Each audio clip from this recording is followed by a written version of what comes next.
कोटान coat दोषान दोष से मुक्ति हो जाती है।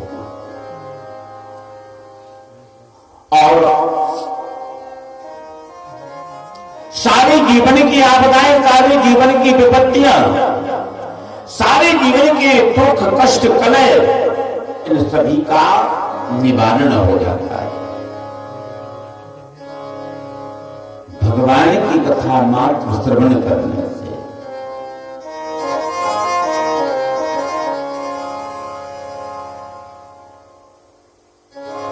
ब्रह्मलोक से नारद जी महाराज भी चल दिए। सनत सनातन तनंतन तनत कुमार चारों पुत्र भी चल दिए कथा श्रवण करने के लिए। श्रीमन नारायण नारायण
नारद जी महाराज बीना को बजाते हुए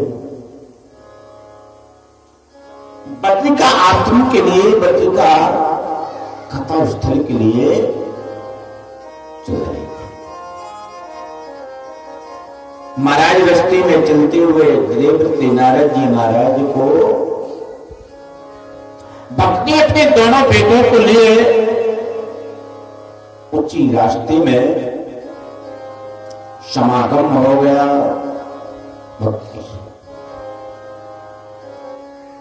उत्पन्ने दिवणे जाता वृद्धि कर्णाट के गता कोई चिन्ह महाराष्ट्र गुर्जरे जीर्णता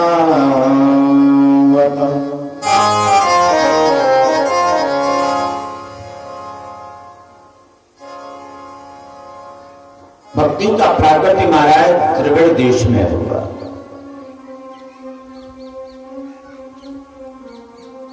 द्रविड़ माने क्या होता है?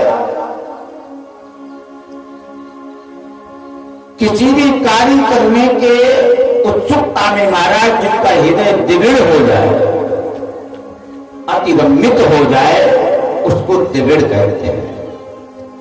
भक्ति का उत्पन्न द्रविड़ देश में नहीं हुआ।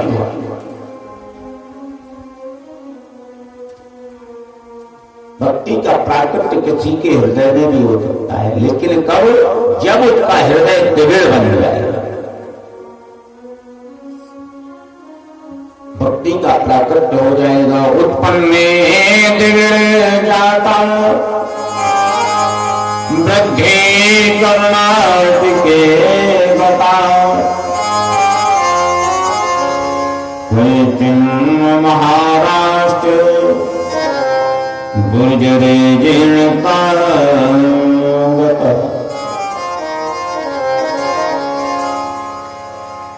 कुछ समय तक भक्ति वहां पर निवास किया।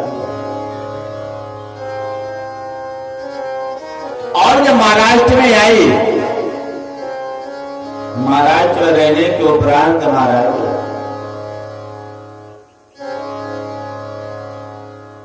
गुर्जरे जैसी गुजरात प्रांत में उसने पैर रखा, ऐसी कलयुग के प्रभाव के कारण महाराज पर दुष्प्रभाव पड़ गया।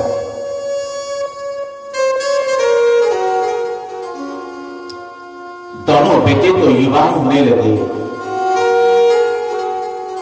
दोनों बेटों को भयंकर जर्जर बुढ़ापा छा गया, घनघोर वृद्ध अवस्था में परिवर्तित हो गए भक्ति के दोनों पुत्र ज्ञान और वैराग्य।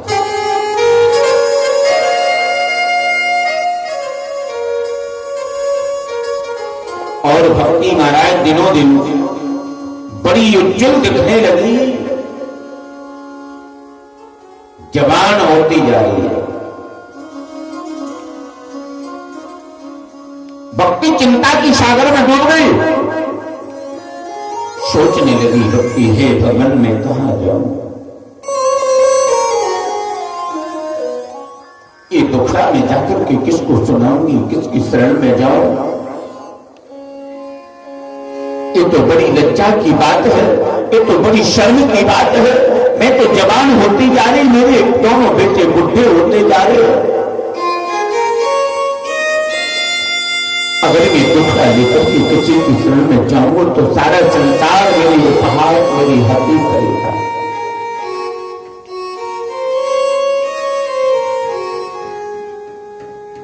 मेरी मजाक उड़ाएगा,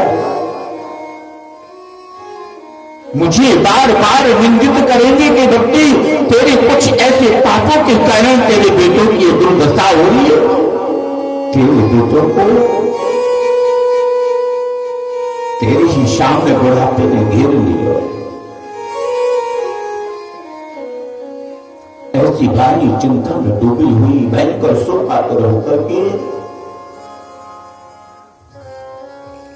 अपने दोनों बेटों के शिव को गोदी में रख करके भक्ति बड़े जोर जोर से भयंकर विलाप कर रही है, रुदन करने लगी।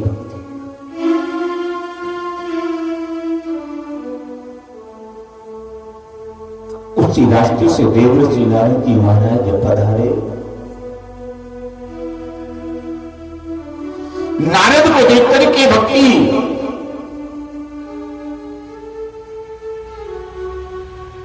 देवर्षि नारद जी के पास जाकर के चरणों में प्रणाम किया भक्ति ने।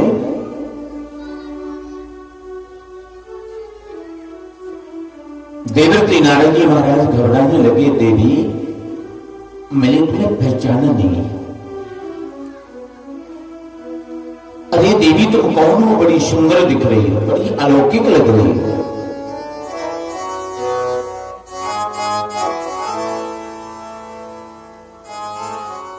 देवी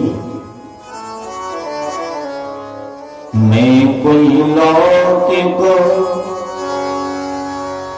भक्ति ने कहा देवर्षि मैं कोई दिव्य सुंदरी नहीं हूं, मैं कोई अप्सरा नहीं हूं, मैं कोई सुंदरी नहीं हूं, मैं कोई लौकिक सुंदरी नहीं, सब भक्ति मुझे बतलाते हैं।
के